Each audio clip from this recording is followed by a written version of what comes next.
siang Bapak Ibu Guru, dan selamat berjumpa dalam acara diseminasi budaya positif CGP Angkatan 7 siang hari ini yang disusun oleh Ibu Villa Sulistiawati SPD.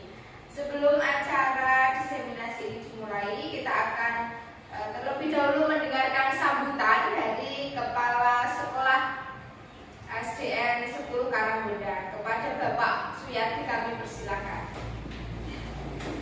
Assalamualaikum warahmatullahi wabarakatuh. Waalaikumsalam.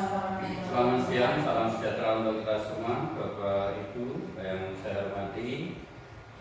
Saya ucapkan terima kasih atas waktunya pada saat ini. Di sini saya menyampaikan sebagai kepala sekolah memberi motivasi pertama dengan adanya CGP Angkatan 7 dari Bu Villa Sulistiawati SPD ini memberi motivasi pada untuk kita semua, maka saya menyarankan memberi dorongan, memberi semangat pada Bapak Ibu yang lain yang belum melaksanakan JGP pada saat-saat ini. Jadi saya mohon untuk lebih semangat dengan adanya contoh yang sudah berperan aktif. Bu Villa ini memberi contoh pada teman-teman semua, pada Bapak Ibu guru semua, supaya saya untuk dituakan di sini mendorong, memberi semangat jenengan semua untuk mengikuti CGP pada angkatan berikutnya. Sebab ini angkatan 7 mudah-mudahan setelah Bu Villa ini nanti ada generasi penerus supaya SD Karanggoda 10 ini lebih maju, lebih semangat, lebih giat, anaknya juga berpoten dalam pendidikan di kancah pendidikan.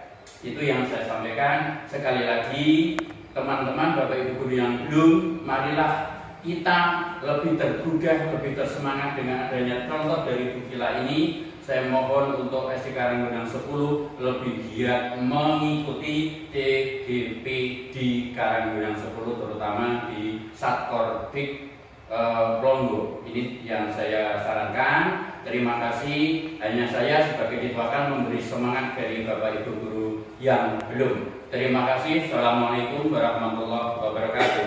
Waalaikumsalam. Ibu, untuk mempersingkat waktu, tidak perlu berlama-lama lagi, kita akan langsung mendengarkan paparan dari Ibu Villa Sulistiawati. Kepada Ibu Villa, persilakan. Terima kasih. Pertama-tama saya ucapkan Assalamualaikum warahmatullahi wabarakatuh. Waalaikumsalam warahmatullahi wabarakatuh. Bapak Kepala Sekolah SD 10 Karanggoda yang saya hormati, Bapak Ibu rekan sejawat yang saya hormati. Di sini saya akan menyampaikan materi langsung saja, budaya positif. Jadi apa yang akan saya sampaikan ini berhubungan erat dengan keberadaan kita sebagai seorang pendidik di lingkungan sekolah. Yang pertama, budaya positif itu merupakan kebutuhan dasar manusia dan dunia yang berkualitas. Yang kedua, mengenai restitusi 5 posisi kontrol, dan yang berikutnya restitusi segitiga, restitusian. Jadi nanti kita akan membahas 3 materi itu sebagai paparan untuk budaya positif. Kebutuhan dasar manusia dan dunia berkualitas. Jadi Bapak Ibu, kebutuhan dasar manusia itu meliputi 5 hal. Yang pertama, kebutuhan bertahan hidup. Jadi setiap manusia mempunyai kebutuhan dasar untuk bertahan hidup. Selanjutnya, kebebasan, penguasaan, cinta dan kasih sayang, yang juga kesenangan. Jadi 5 ini merupakan 5 kebutuhan dasar manusia yang semua orang akan berusaha untuk memenuhinya. Bila mereka tidak bisa memenuhi kebutuhannya itu dengan cara yang positif, mereka akan melanggar peraturan atau melakukan hal-hal yang tidak sesuai untuk memenuhi kebutuhan mereka itu, sehingga mereka berpotensi untuk melakukan hal-hal yang tidak sesuai dengan nilai kebajikan. Jadi Bapak Ibu, saya ingin menyampaikan bahwa seorang Glaser menyatakan kapasitas untuk berubah ada dalam diri kita. Jika kita dapat mengidentifikasi apa yang mendorong perilaku kita, maka perubahan perilaku positif dapat dimulai dengan mencari solusi untuk memenuhi kebutuhan tertentu dengan cara yang positif. Itu menurut Glaser. Selanjutnya, kita akan berbicara tentang dunia berkualitas. Dunia berkualitas itu merupakan tempat khusus dalam pikiran Anda, pikiran Bapak Ibu. Jadi di dalam pikiran Bapak Ibu, pikiran kita, itu ada tempat khusus di mana tempat itu akan menyimpan gambaran representasi dari semua yang Anda inginkan, yang berisi orang-orang, hal-hal, atau apa saja yang terbaik dalam hidup dan membuat Anda merasa bahagia dan terpenuhi kebutuhan dasar Anda. Nah, di dalam dunia berkualitas itu, kita secara tidak sadar akan menyisihkan tempat di dalam pikiran kita sebagai tempat untuk memori untuk mengingat semua hal yang berisi tentang kebaikan, tentang hal-hal yang membahagiakan.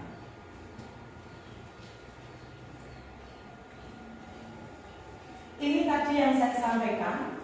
Jadi di dalam memori itu akan berisi hal terbaik dalam hidup yang membuat hidup Anda menjadi lebih bermakna, sehingga kebutuhan dasar lebih umum dan universal.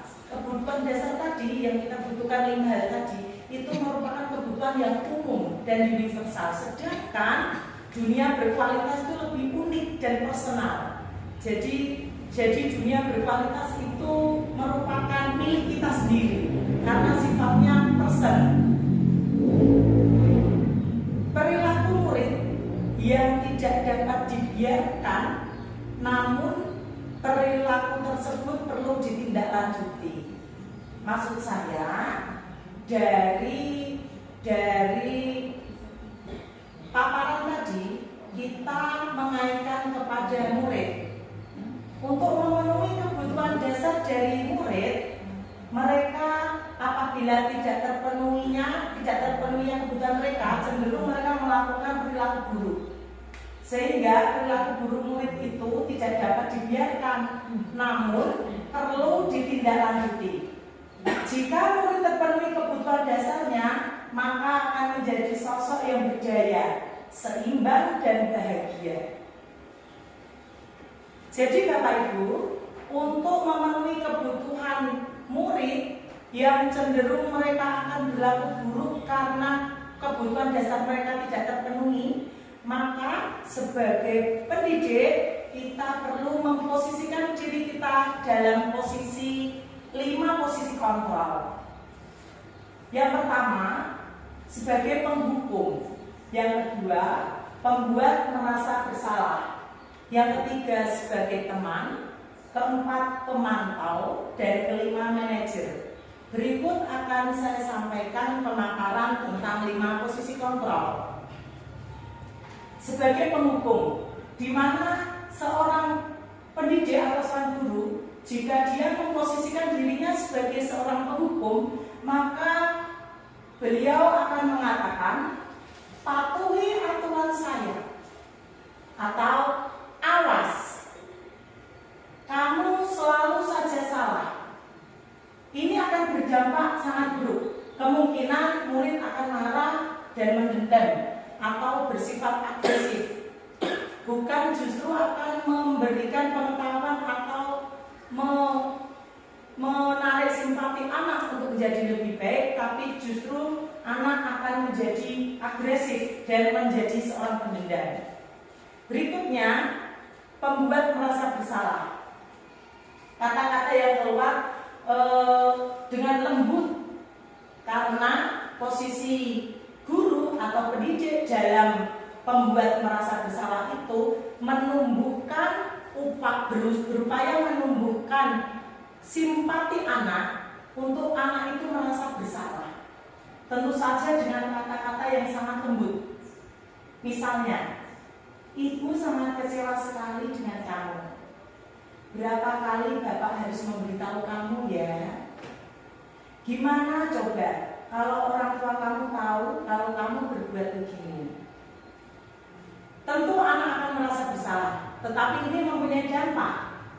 Anak akan merasa bersalah setelah mengecewakan ibu atau bapak gurunya. Atau mungkin murid akan merasa menjadi orang yang gagal dan tidak sanggup membahagiakan orang lain. Ini yang sangat berpotensi semakin memperburuk keadaan. Karena kadang-kadang sikap seperti ini lebih berbahaya daripada sikap menghukum. Emosi akan tertanam rapat di dalam murid, sehingga murid itu menahan perasaan. Jadi mereka akan lebih merasa takutnya kalau semakin ini diperjelas, murid akan merasa gagal untuk membahagiakan orang lain. Kemudian kita akan membicarakan posisi pendidik sebagai seorang teman. Kata-kata teman itu tentu saja erat kaitannya atau erat hubungannya dengan suasana yang menyenangkan berhubungan dengan murid. Misalnya dengan kata-kata, ayo bantulah diriku ya. Ayo ingat. Mereka ramah mengatakannya. Ayo ingat tidak bantuan bapak selama ini. Ya sudah, kali ini tidak apa-apa. Nanti ibu bantu bereskan. Jadi mereka itu dekat dengan gurunya. Dampak positifnya, anak akan merasa senang dan akrab dengan guru. Namun ada sisi negatifnya. Anak atau murid menjadi tergantung pada guru tersebut. Jika bukan guru itu yang mendekati atau mendampingi, mereka akan terkesan sudahlah seperti itu. Itu juga pengaruh negatifnya. Nah, posisi guru sebagai pemantau itu mengajukan pertanyaan seperti ini. Menanyakan kepada anak, peraturannya apa? Apa yang telah kamu lakukan? Sanksi atau konsekuensinya apa? Nah, seperti itu. Tetapi untuk pelaksanaannya ada jawaban tertentu kepada murid. Misalnya seperti ini.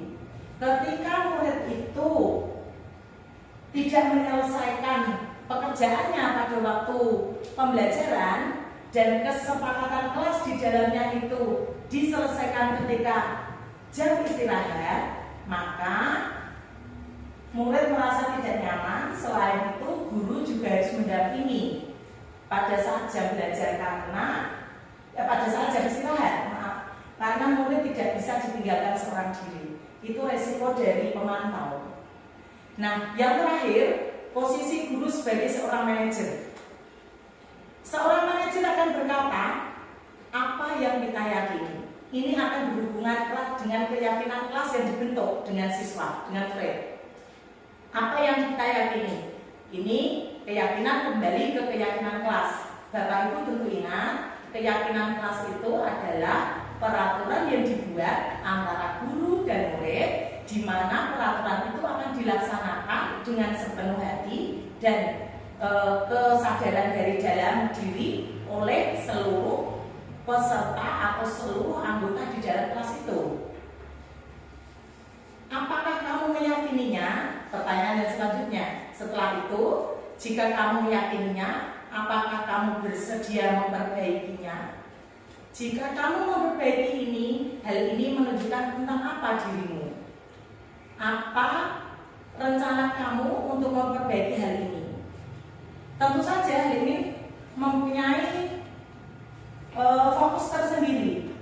Fokusnya pada murid, bukan untuk membahagiakan guru atau orang lain.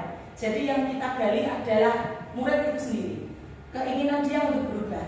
Murid sudah mengetahui adanya satu masalah, kemudian sesuatu itu perlu terjadi karena alasan tertentu. Nah, itu yang dimaksud dengan manajer restitusi. Jadi Bapak Ibu, sebagai pendidik tentunya kita akan memposisikan diri kita di mana posisi kita dalam 5 posisi kontrol tadi, dalam upaya mencapai nilai-nilai kebajikan untuk murid. Selanjutnya kita akan mempelajari tentang segitiga restitusi.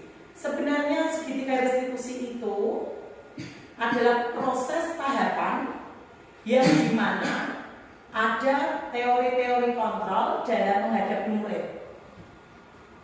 Dalam segitiga ini ada menstabilkan identitas, validasi tindakan yang salah, dan menanyakan keyakinan. Yang dimaksud dari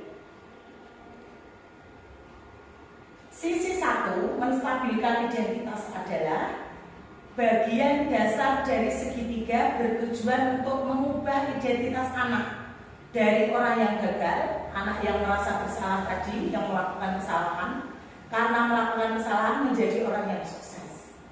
Yang kedua, berbuat salah itu tidak apa-apa, karena setiap orang akan berbuat kesalahan. Yang ketiga, tidak ada manusia yang sempurna. Saya juga melakukan kesalahan seperti itu.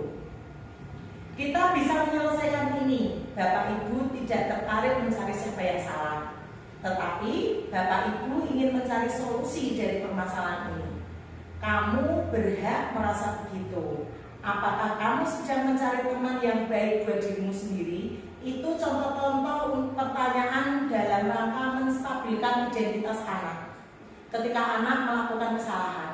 Jadi Bapak Ibu dan kita semua sebagai seorang pendidik tentu saja tidak serta-merta menanyakan atau memvonis anak dengan kesalahan yang dia lakukan. Kita pertama yang kita lakukan adalah menstabilkan identitasnya dulu. Jadi menguatkan identitas anak, sebenarnya dia itu memang bersalah, namun setiap orang melakukan kesalahan, jadi tidak perlu minder. Selanjutnya setelah itu, di sisi kedua tadi kita akan mempelajari tentang selanjutnya validasi tindakan yang salah. Setelah anak memahami bahwa gurunya itu bermaksud mendampinginya untuk menyelesaikan masalahnya, maka kalimat yang sesuai untuk validasi tindakan masalah adalah tidak menghakimi dan tidak memojokkan anak, tidak memojokkan murid. Contohnya, padahal kamu bisa melakukan yang lebih buruk dari ini ya, memberi sugesti positif. Kamu pasti punya alasan mengapa melakukan hal itu. Kamu patut bangga pada dirimu sendiri karena kamu telah melindungi sesuatu yang penting buatmu. Kamu boleh mempertahankan sikap itu, tapi kamu harus menambahkan sikap yang baru. Itu misalnya untuk validasi masalah. Sisi ketiga, menanyakan keyakinan. Nah, ini sisi yang paling berat dari kedua sisi tersebut. Ketika identifikasi langkah 1 dan tingkah laku yang salah telah divalidasi di langkah 2, maka anak akan siap dihubungkan dengan nilai-nilai yang dia percaya dan berpindah menjadi yang dia inginkan. Pertanyaan-pertanyaan di bawah ini menghubungkan keyakinan anak dengan keyakinan kelas atau keluarga. Apa yang kita percaya sebagai kelas atau keluarga? Apa nilai-nilai umum yang telah kita sepakati? Apa bayangan kita tentang kelas ideal? Kamu mau menjadi orang seperti apa? Itu hal-hal yang bisa kita tanyakan kepada anak dalam menanyakan keyakinannya. Menghubungkan antara validasi masalah dengan keyakinan yang dipahami. Bapak Ibu, tentu saja hal ini akan dapat membantu kita dalam menghadapi masalah-masalah anak dan memenuhi hak dasar mereka. Namun Bapak Ibu bisa menentukan posisi kita di mana kita sebaiknya. Apakah kita ada di posisi penghukum, ataukah kita di posisi sebagai pembuat merasa bersalah, ataukah kita sebagai teman, pemantau, ataukah manajer. semua tentu saja kembali kepada Bapak Ibu sebagai penyaji pendidikan atau penyaji pembelajaran di sekolah. Namun yang perlu saya ingatkan, kita harus mengingat kembali bahwa apapun yang kita lakukan adalah demi kebaikan murid.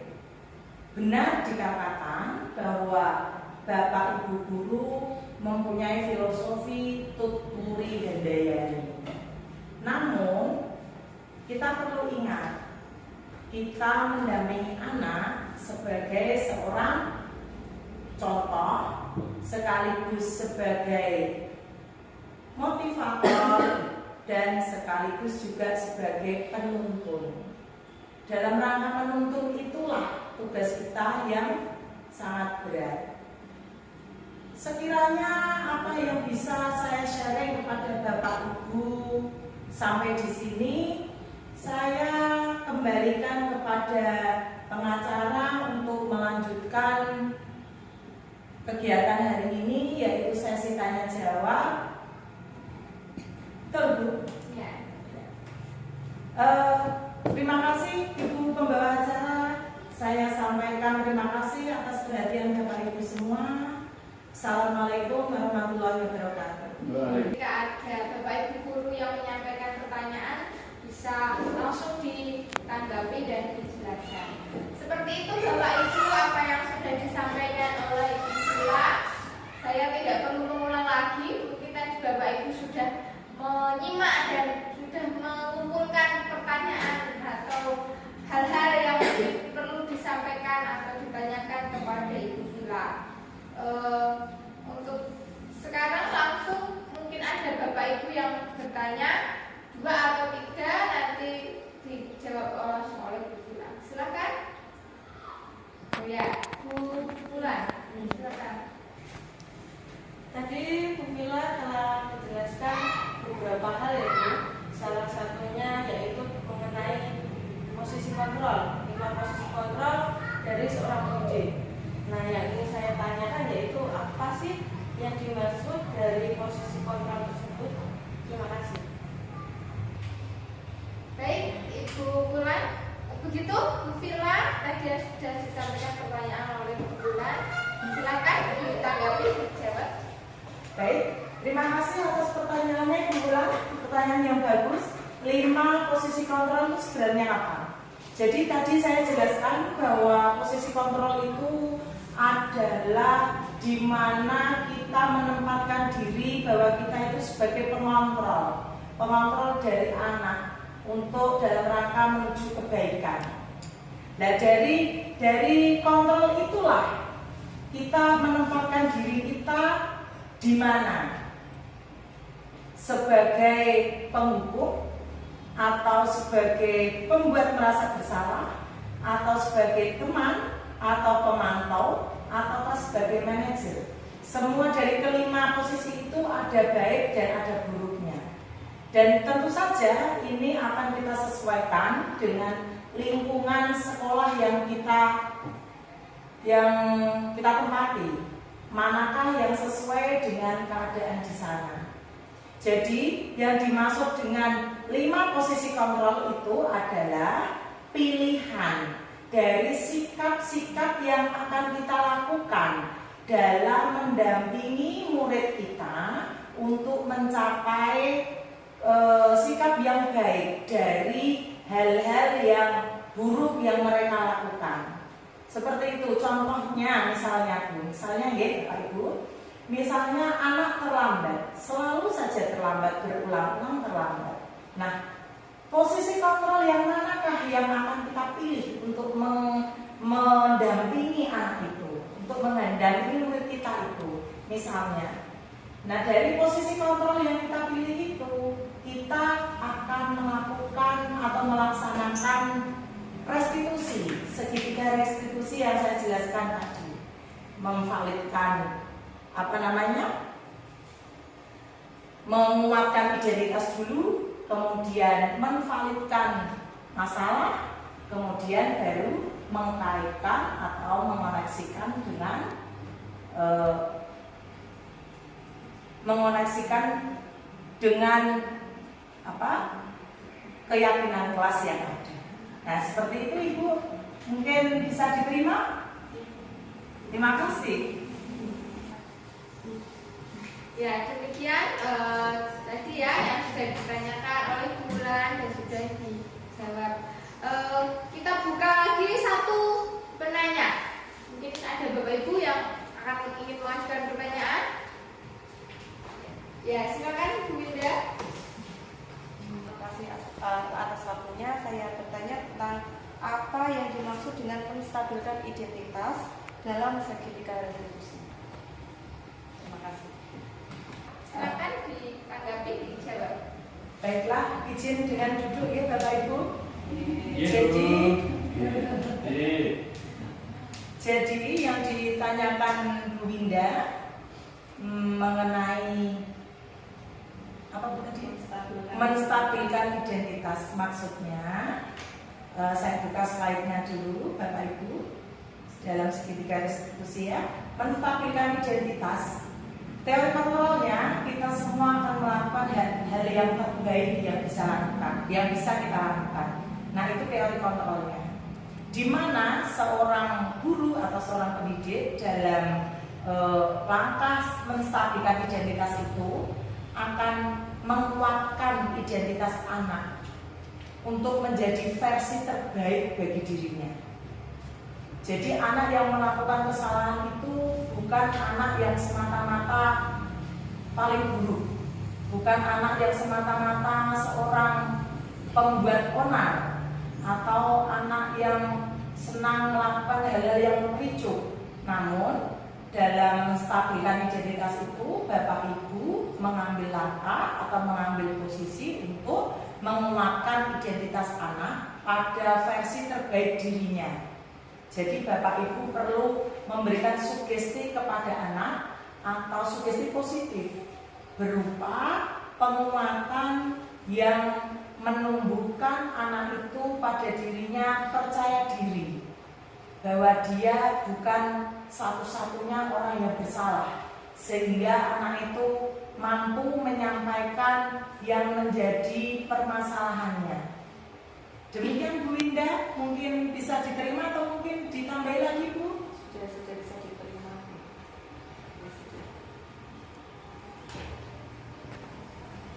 Dirasa cukup untuk pertanyaan atau ada lagi?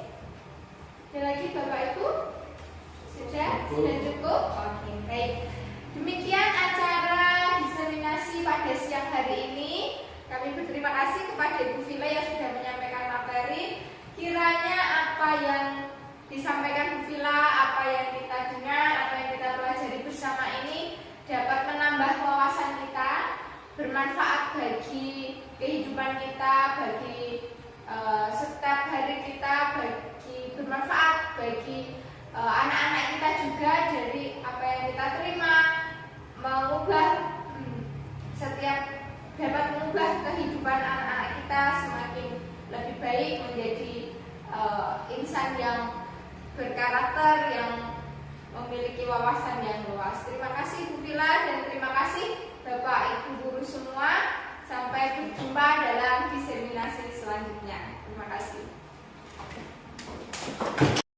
There's a place I have found in the shade on the ground, far from our world.